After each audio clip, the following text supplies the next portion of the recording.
सुरुवात गर्छु। हामीले यो इतिहास बनाउनलाई धेरै ठुलो सङ्घर्ष गर्यौं।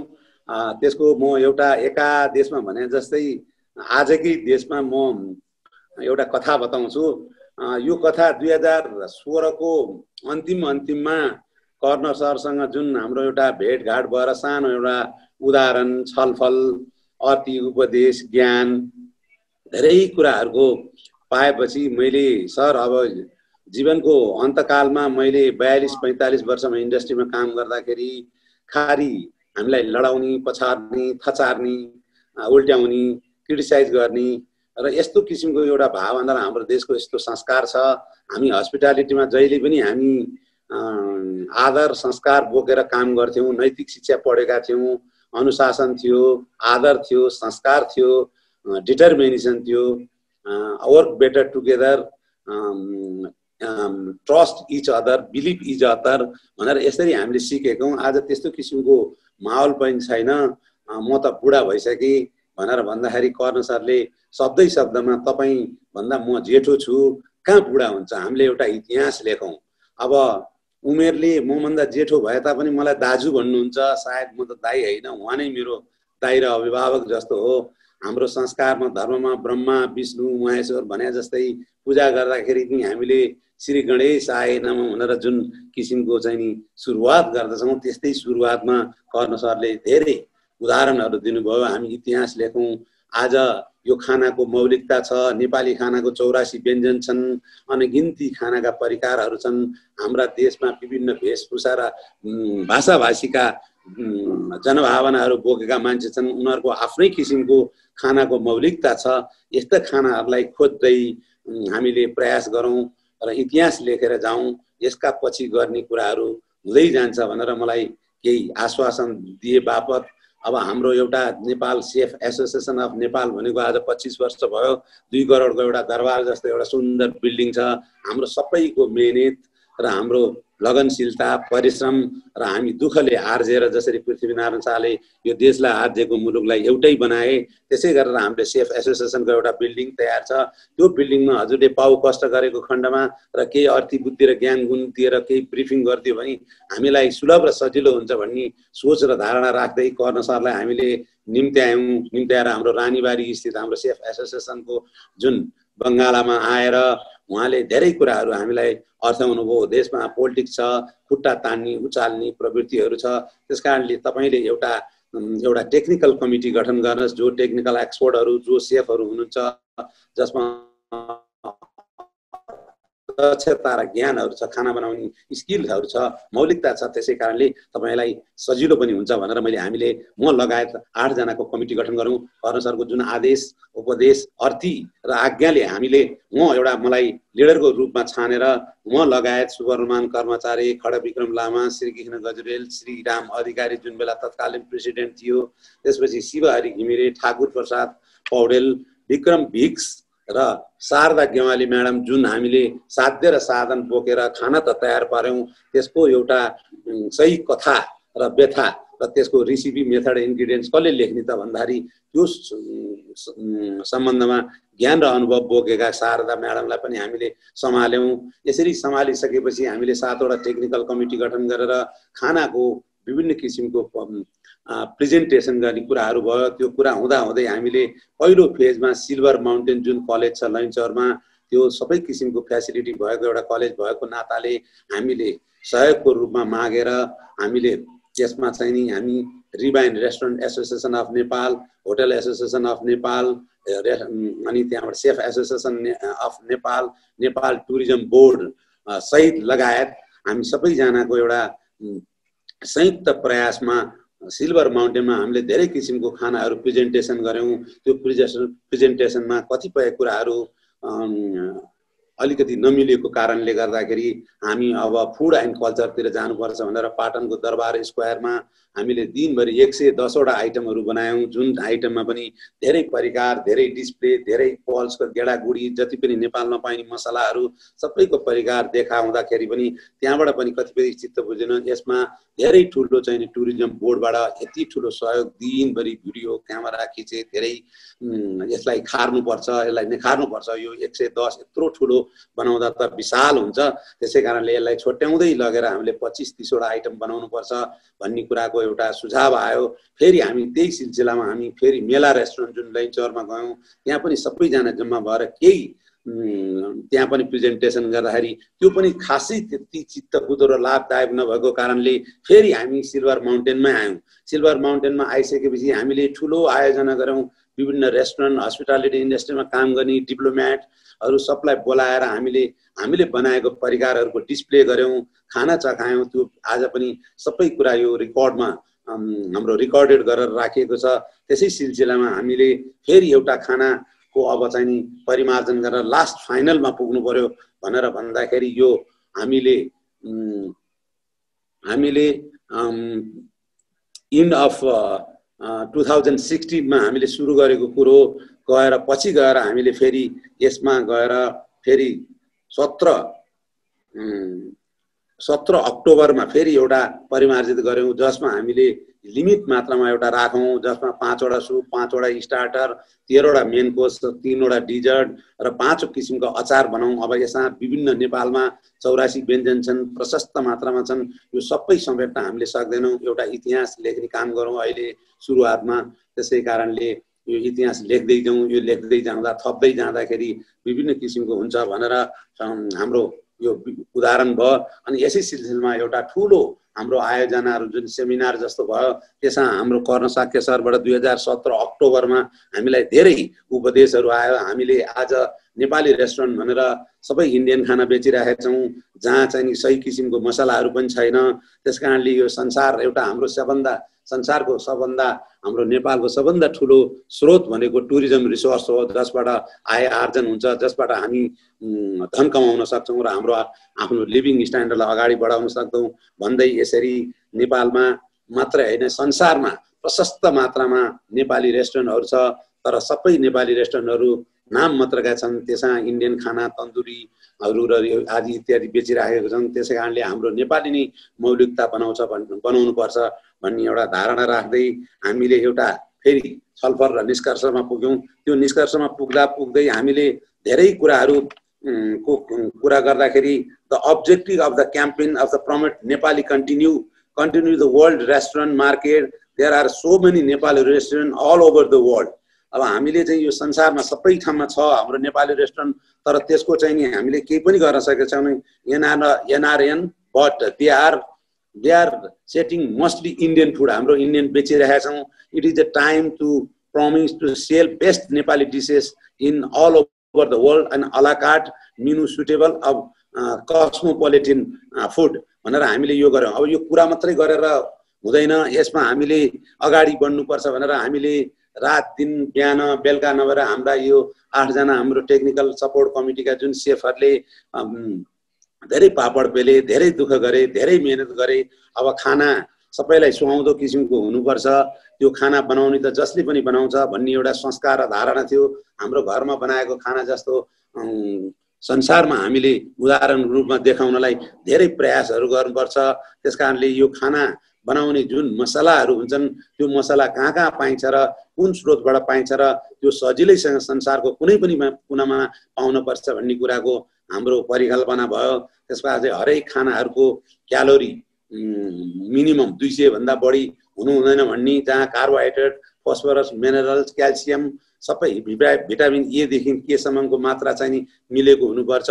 मासु 150 ग्राम भन्दा बढी हुनु हुँदैन, त्यो पोर्सन साइज भन्ने हामीले आफूले पहिल्यै ज्ञान गरिसकेका छौँ। खानालाई सजिलोसँग डाइजेस्ट र पचाउन सक्ने हुनुपर्छ। खाना छोटो नामबाट हुनुपर्छ, जस्तो हामीले सादेको, उसिनेको, तारेको भनेर जुन वर्गीकरण गरिसकेका छौँ। त्यसकारणले यो रैथाने खानालाई छोटो नामबाट सकेसम्म 2 देखि 6 वटा शब्दभन्दा माथि नजाओस् भनेर कर्ण सरसँग आज्ञा भएर कर्ण सरले त्यो गरेर नेपालीपना यसमा झल्किनुपर्छ। यसको विदेशी ग्राहकहरूलाई पनि सम्झना आउँछ। मलाई त्यो कुराको याद आउँछ, म जुन बेला सोल्टीमा काम गर्दाखेरि नेपाली खाना र नेपाली सेफ को हो भनेर भन्दाखेरि स्टेभेन सिगल, रिचार्ड गेरे अनि आरडी बर्मन, शशि कपुर, रानी मुखर्जी, गुलशन गब्बोर, रजनीकान्त आएर सबभन्दा पहिला तिम्रो नेपाली खाना के हो त भन्दाखेरि हाम्रो नरम चरा, चराको तन्द्रुप, लुइचोको तरकारी, सिकारको तरकारी, मिसमास तरकारी, साग झानेको जोगी भात भनेर मैले वर्णन गर्थेँ। हामीले एउटा चरा महर्जन भनेर जुन चिकन करी पातलो बनाएर त्यसमा मुला मिसाएर बनाउँथ्यौँ। रजनीकान्त आएर जहिले पनि त्यो अत्यन्तै मन पराउँथ्यो। यसरी मलाई त्यो कुराको याद आउँछ। त्यसकारणले खाना को नेपालीपना झल्किनु पर्छ र सजिलोसँग खाने र सजिलोसँग देख्ने हुनुपर्छ। आई एपिल भनेर प्रेजेन्टेसन जुन हाम्रो खाना सबभन्दा पहिला हामीले त आँखाले खान्छ भनेर जुन पढेका पनि हौँ हामीले। त्यसकारणले यसरी यो परिकार बनाउन समय नलाग्ने, एकदम छिटो र यो खाना चाहिँ नाफामूलक हुनुपर्छ, कस्ट कन्ट्रोल हुनुपर्छ। यसमा धेरै खाना खाने जुन युरोपियन कन्टेन्टमा फ्रेन्च कुलिनरी टर्म्समा पनि हामीले जुन ट्याब्लेट होट मेनु भनेर भन्छौँ, जो 11 कोर्स मेनु छ त्यसको पोर्सन साइज एकदम 80 देखि 120 ग्रामको साइज हुन्छ र 11 कोर्स हुन्छ। यसरी खाना चाहिँ एउटा धेरै जुन परिकार पकाएर धेरै खाने मान्छेलाई हन्तकाली भन्ने चलन पनि छ हाम्रो। त्यसै कारणले हामीले खाना एकदम प्रेजेन्टेबल हुनु पर्यो, सुटेबल हुनु पर्यो, डाइजेस्ट हुनु पर्यो, एभाइलेबिलिटी हुनु पर्यो, सबै किसिमका परिकारसँग मिलेको र स्वाद हुनु पर्यो भन्ने कुरा राखेर हामीले एउटा टेक्निकल नेपाली स्वादमा चाहिँ नि चुक, हिङ, जिम्बु, टिम्बुर, ज्वानो, मेथी, छ्यापी भएको हुनु पर्यो। त्यसमा काँचो तोरीको तेल। अब हामीले कहिलेकाहीँ भन्दाखेरि अब यो विभिन्न परिकारको ड्रिङ्कमा पनि हाम्रो सबै किसिमको वर्गीकरण गरेको हुनु पर्यो। सुपमा पनि गरेको हुनु पर्यो, स्टार्टर, एन्टिपास्टो, एपिटाइजर, अथवा हामीले खानाको सुरुवातमा खाने कुरो स्न्याक्स पनि हाम्रो धेरै नेपालीहरूले रुचाउँछन्। त्यस्तो किसिमको हुनुपर्छ भनेर यस्ता किसिमका परिकारहरू हामीले पस्यौँ। त्यसमा धेरै विवादहरू पनि निस्के, धेरै क्रिटिसाइज पनि गरे, धेरै खुट्टा तान्ने पनि कुराहरू गरे। हामीले समग्रमा सबैलाई मिलाएर तराईवासी शेर्पाहरूले खाने खाना र हाम्रो काठमाडौँ सहरवासीले खाने खाना र स्थानीयले खाना खानेलाई सबै कुरा मिलाउनु। जो नेपालमा बसेर जो नेवारी खाना भनेर भन्छन्, जहाँ छोइला, कचिला, तखा, यला, जुन हाम्रो हाकु छोइला, मनो छोइला, बारा, यो आदि इत्यादि सबै नेपालमा जन्मिएका र नेपालमा बसेका सम्पूर्ण नेपालीहरूले नै उपभोग गर्ने हुनाले यो सम्पूर्ण नेपाली खाना हो। तर कहिलेकाहीँ त्यहाँ कुनै किसिमको इन्टरफेरेन्स पनि भयो, हामीलाई यो धेरै नेवारी खाना यसमा सम्हालिया छ भनेर यस्ता किसिमको सोच र धारणा राख्ने भाइहरू पनि आए। त्यसकारणले मैले आफूले भन्नुपर्दाखेरि एवं वृद्धि यसरी हामीले यो पहाडको खाना, शेर्पाको खाना, मधेसीको खाना, झापालीको खाना, कर्णालीको खाना, थारूको खाना, सुदूरपश्चिमको खाना सबैलाई हामीले समेल्न कोसिस गर्यौँ। तर कोसिस गर्दा गर्दै पनि कतिपय कुराहरू त्यो हामीले निकालेको किताबमा सायद कमी कमजोरी होला। त्यो कमी कमजोरीलाई हामीले सुधार्दै जाने हो। तर इतिहासको सुरुवात गरौँ गोविन्द दाई भनेर हामीले गर्दै जाँदा हामीले धेरै बृहत रूपमा नेपालभरिका सम्पूर्ण डिप्लोमेट, सम्पूर्ण होटेलर इन्डस्ट्रीहरूलाई बोलाउने भन्ने धेरै सुझावहरू गर्दै गर्दै जाँदाखेरि यो खर्चालु छ, गाह्रो छ, धेरै च्यालेन्जेस छ भनेर हामीले 200-300 जनालाई 17 हाम्रो 7 मे 2018 मा हामीले हाम्रो स्वर्गीय मन्त्री, पर्यटन मन्त्री हाम्रो रविन्द्र अधिकारीको द्वारा विमोचन गरेर हामीले भव्य रूपमा त्यो जुन कार्यक्रम गर्यौँ। मन्त्रीबाट पनि नेपालमा नि यस्ता प्रतिभा भएका मान्छेहरू रहेछन्, यिनीहरू जान्ने रहेछन्, बुझ्ने रहेछन्। आज हाम्रो देशमा यत्रो मान्छेहरू सेफहरू भएर पनि आज यिनीहरूले पीडित भएर बसेका रहेछन्। यिनीहरूलाई प्रोत्साहन दिनुपर्छ भनेर धेरै कुराहरू गर्नुभयो। र कर्ण सरले हामीलाई होटेलको बिल्डिङ मात्रै खडा गरेर हुँदैन, त्यसको वातावरण, त्यसमा सबभन्दा ठुलो कुरो अमृतको घडा जहाँबाट निस्किन्छ खाना। हामीले खाना खानुभन्दा पहिल्यै सबभन्दा खाना लिइसकेपछि हाम्रो धर्म संस्कारमा भूपतय स्वाहा, भुवनपतय स्वाहा, भूतानाम पतय स्वाहा भनेर दर्शन गरेर भगवानलाई हामीले आशीर्वाद मागेर हामीले परमिसन लिएको जस्तो गरेर हामीले खाना लिन्छौँ। त्यसै कारणले जब यो अब यता गीताले पनि, गीता ज्ञानमा पनि जब अर्जुनको सारथी भनेर कृष्ण जाँदै गर्दाखेरि यदा यदा यी धर्मस्य ग्लानिर्भवति भारत भनेर जब जब यो पृथ्वीमा धर्महरू नष्ट हुँदै जान्छन्, पापहरू बढ्दै जान्छन्, विद्रोहीहरू बढ्दै जान्छन्, त्यो मोक्ष गर्नको लागि, त्यसलाई नष्ट गर्नको लागि, राम्रो गर्नको लागि म पृथ्वीमा उत्पन्न हुन्छु। हे अर्जुन, तिमी कर्म गर, कर्मको फल कर्मको आश गर, फलको आश गर। यदि तिम्रो प्रारब्धमा खानु छैन भने, तिम्रो प्रारब्ध छैन भने तिमीले फल पाउँदैनौ। हन भने तिमी काम गर्दै जाऊ।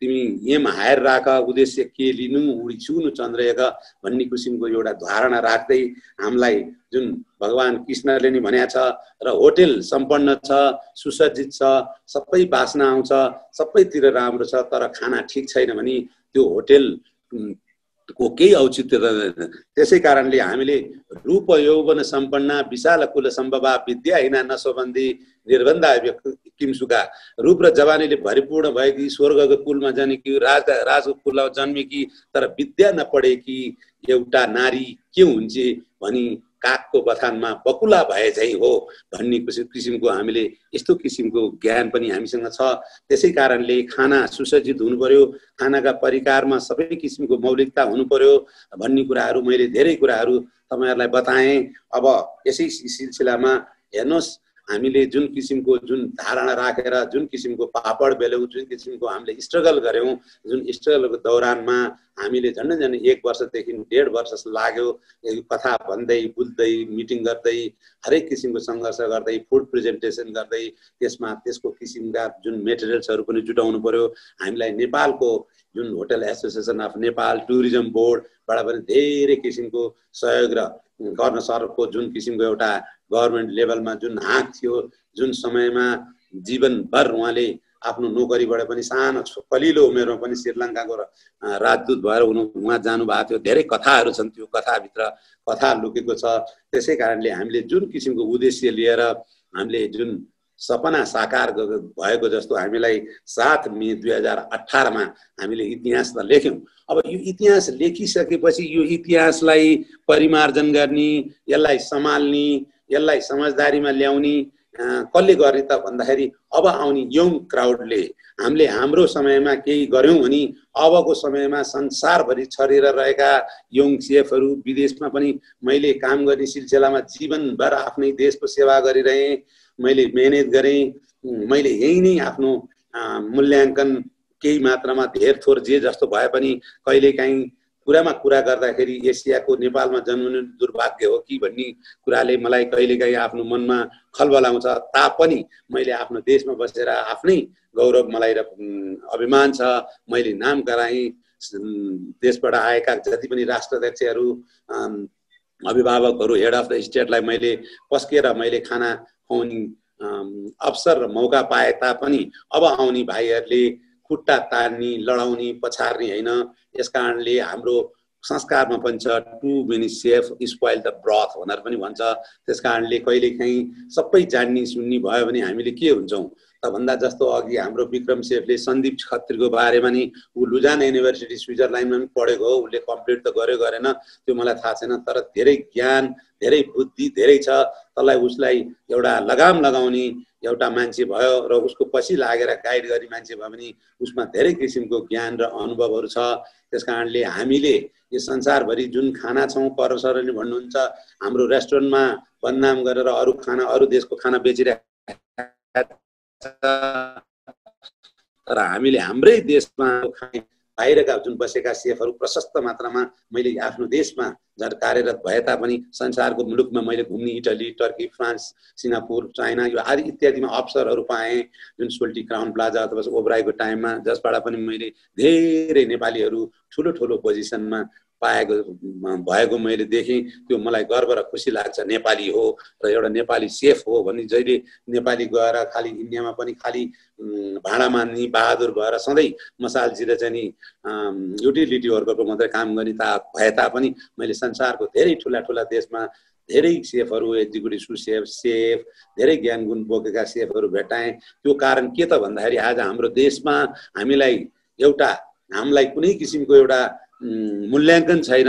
हाम्रो संस्कार र हाम्रो लेबर एक्टले के भन्छ, स्वयं दक्षम जनशक्ति स्वदेशमा उत्पादन भइसकेपछि करार सेवामा बसेका विदेशीलाई हटाई स्वदेशीलाई प्रोत्साहन दिने भन्ने कानुनमा उल्लेखित छ, तर व्यवहारमा छैन। यो दुःख र विडम्बनाको कुरा हो। त्यसै कारणले सायद रोजगारी नपाएको, मूल्याङ्कन नभएको आदि इत्यादि अपर्च्युनिटी नभएको कारणले नै हाम्रा जुन नेपाली दाजुभाइहरू विदेशीका हुन् आज देश यस्तो दन्दनीय अवस्थामा परिरहेछ। यो सबैलाई थाहा छ कोरोनाको विषयमा। आज मान्छेलाई डराउनु पर्ने परिस्थिति आयो। यस्तो कुरो संसारमा कहिले पनि देखाएको थिएन। जबकि हामीलाई राम जस्तो एउटा सिम्पल क्षेत्रीको छोराले रावण जस्तो महापुरुष ब्रह्मपुत्र शरण सागर वधो नरेण रावण हतो, यत्रो बहादुर वीर पुरुषार्थ बोकेको जो ब्रह्मपुत्र जस्तोलाई एउटा राम जस्तो सिम्पल मान्छेले मारिदियो भने यो संसारमा तिमी बाँचिराख, के देख्न पाउँछौ के देख्न पाउँदैनौ भन्ने कुराको संस्कार पनि आउँछ। अब कहिलेकाहीँ हामीलाई एउटा कुराको उदाहरण दिँदाखेरि स्याउ त सधैँ आकाशमा फल्थ्यो, तर जमिन मुनि पनि अहिले स्याउ फल्न थाल्यो, ग्राउन्ड एप्पल भनेर।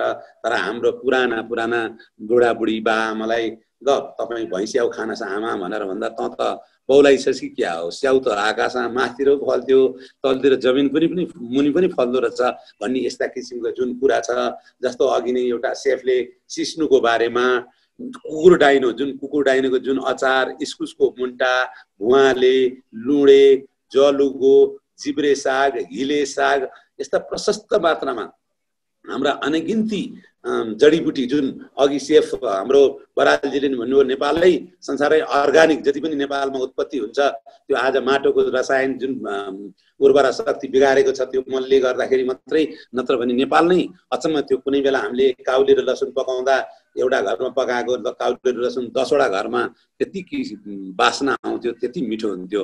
हाम्रो देशमा अर्गानिक छ। अब यसलाई सही किसिमले हाम्रो नेपालको सरकारले पनि हाम्रो मूल्याङ्कन गरेर हाम्रो सबभन्दा ठुलो स्रोत अहिले त अब 1 वर्ष त हामीले सायद यो पेन्डेमिकको कारणले गर्दाखेरि सायद यो स्थिति फेरि पनि सुध्रिनलाई केही समय लाग्छ। आज सम्पूर्ण व्यापारीहरू फुटपाथमा तरकारी बेचेर बचेका छन्। एउटा विडम्बना हो। आज 11 देखि 18 लाख जुन हस्पिटालिटी इन्डस्ट्रीमा काम गर्ने जो साग बेच्नेदेखि लिएर ट्याक्सी चलाउनेदेखि लिएर फर्सी मुन्टा बेच्नेदेखि सबै यो टुरिज्मसँग चाहिँ नि रिलेटेड छन्। आज तिनीहरूको नि अवस्था दयनीय छ। अब यो प्रकृतिले दिएको कुरो हो, अब प्रकृतिले गरेको कुरो हो। यो कसैले यो भयावह स्थितिलाई समय परिस्थिति अनुसार संसारको सबै देशहरूले प्रयास गरिराखेका छन्। यसमा सबैलाई मेरो संसारमा बसेर रहेका जुन मेरा सेफ साथीहरू, सेफका परिवारहरू र सम्पूर्ण मान्यजन गण्यजनलाई सेफ भएर बस्नुहोस्। अहिले सरसर्ती हेर्दाखेरि बाहिर बजारमा हेर्दाखेरि कसैलाई कुनै किसिमको परवाही छैन, कुनै मास्क पनि लगाएको छैन, खुलेआम हिँड्छन्। बजार त्यत्तिकै भिड छ, यत्तिकै छ। सरकारले हरेक किसिमको निर्देशन नीति दिइरहेका छन्, तापनि कसैले सुनेको छैन। तर बेलुका घरमा आएर फेसबुक र युट्युब र समाचार सुन्दाखेरि अहिले मरिएला जस्तो चाहिँ किसिमको भान छ। अब यो कोरोना ठुलो पनि हैन भन्छन्, सानो पनि हैन भन्छन्, यसमा धेरै कन्फ्युजनहरू छ। अब यो परिस्थितिले सबैले बचेर बसेमा यदि बाँच्यो भने जसरी इन्डियाको रतन टाटाले भन्नुहुन्छ तिमी व्यापार गर्छौ नाफा नोक्सानको कुरो नगर, बाँच्ने कोसिस गर, बाँचेपछि संसारको सबै चिज देख्न पाउँछौ। जस्तो रामले गरेको जुन वध रावणलाई गरेका छ त्यसबाट नि भनेको छ तिमी बाँचिराख्ने कोसिस गर, संसारमा सबै कुरो देख्न पाउँछौ। हाम्रो बाजेले नदेखेको कुरा, हाम्रो पुर्खाले नदेखेको कुरा हामीले देख्यौं। त्यसै कारणले यो हस्पिटालिटी इन्डस्ट्रीमा एउटा पाइनर भनेको, इतिहास भनेको बोकेको प्रभाकर शमशेर जङ्गबहादुर राणा हुनुहुन्थ्यो, उहाँको मृत्यु भयो। अब बाँकी हुनुहुन्छ हाम्रो सर, उहाँ विद्वान हो, उहाँलाई सबै कुराको ज्ञान छ, सबै सामाजिक राजनीतिक आर्थिक दुःख सुख पीडा र सबै उहाँले जुन एउटा यो अदृश्य नायक सकारात्मक सोच यो विभिन्न धेरै किसिमको धेरै किताबहरू निकाल्नु भएको छ। उहाँ फुर्सदको बेलामा कहिल्यै पनि खाली र बेकारमा नबस्ने मान्छे, जीवनमा विज्ञान विद्वान र सबैलाई बाँडेर यो हामीले निवृत्त के स्वदेशी पूज्यते राजा विद्वान न सर्वत्र पूज्य, यो विद्वानलाई सबैले पुज्छन्, यो इतिहासले पुज्छ। भोलि हामी मरेर गए पनि एउटा इतिहास कायम राखौँ भनेको कारणले हामीले अगाडि बढेर जुन आज यो श्रद्धा, उहाँको श्रद्धा र उहाँको वचन महावाणी भन्छौँ हामीले, त्यो महावाणीबाट आज हामी यति सफल भयो जस्तो हामीलाई फिलिङ छ।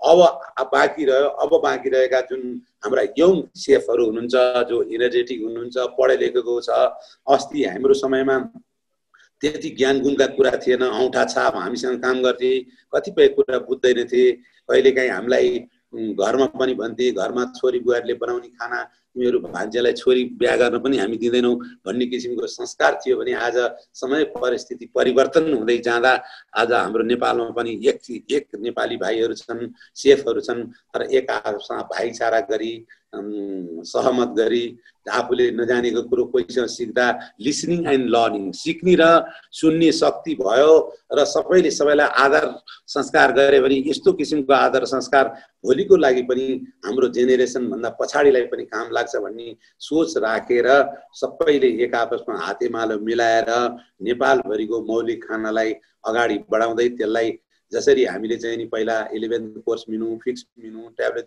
मेनु आदि इत्यादि भन्थ्यौं भने यसलाई फ्युजन कुजिन नेपाललाई एउटा परिमार्जित गरेर जस्तो तामालाई एकचोटि फेरि पानीमा डुबाएर त्यो पानी निकाल्यो भने त्यो त्यति स्ट्रङ पावर हुँदैन। युरोपियन कल्चरमा त्यसलाई स्ट्रिङ्किङ भन्छ, हाम्रो याक्सिस मन पर्दैन उनीहरूलाई। त्यसै कारणले यसलाई परिवर्तन गर्न सक्यो भने धेरै मौलिकताहरू छ हामीसँग, धेरै मसलाहरू छ जुन मसलाले हामीलाई दीर्घायु गराउँछ सधैँ, जुन मसलाबाट हामीलाई धेरै प्रेरणा पनि पाइन्छ, धेरै आत्मशक्ति बनाउँछ। सायद आज हाम्रो त्यो मसलाकै कारणबाट यो सायद इम्युनिटी पावर बढेको कारणले पनि आज 3 करोड जनसङ्ख्या भएको देशमा हाम्रो 100 जना पनि मृत्यु भएको छन् भने प्रतिशतको हिसाबले धेरै कम हुन जान्छ। संसारमा 7 अरब जनसङ्ख्या भएको संसारमा आज मृत्युको दरलाई हेर्ने हो भने पहिला कुनै बेला यो बर्ड फ्लू, स्वाइन फ्लू भन्ने यस्ता किसिमका रोगहरू आउँदाखेरि अफ्रिकाको कुनै देशमा 6 लाख मान्छे एउटै देशमा मरे भने आज हाम्रो त्यो तुलनामा धेरै कम छ भन्दै मैले यो संसारभरि रहेका सम्पूर्ण सिएफ साथीहरू र हाम्रो अहिले मान्यजन गुरुवर्ग, मभन्दा माथिको तलको सानो ठुलो सम्पूर्णलाई मैले आफ्नो जुन आदरता देखाउँदै सेफ हुनुहोस्, बस्नुहोस्, बचिसकेपछि हामी बाँच्यौँ भने संसारको सबै कुरो देख्न पाइन्छ। मजाले घिउ र भात, दुध र भात, दही र भात जे पनि खान सकिन्छ, जे गर्न पनि सकिन्छ भन्दै मैले बोल्ने कुराहरू त धेरै थिए, आज बाँकी केही पनि छैन जस्तो मलाई लाग्छ। तैपनि थुप्रै नै कुराहरू छन्, योभन्दा अगाडि म जान पनि चाहन्न भन्दै मेरो आफ्नो शब्दहरू यही टुङ्ग्याउँछु। नमस्कार, सबजनालाई धन्यवाद।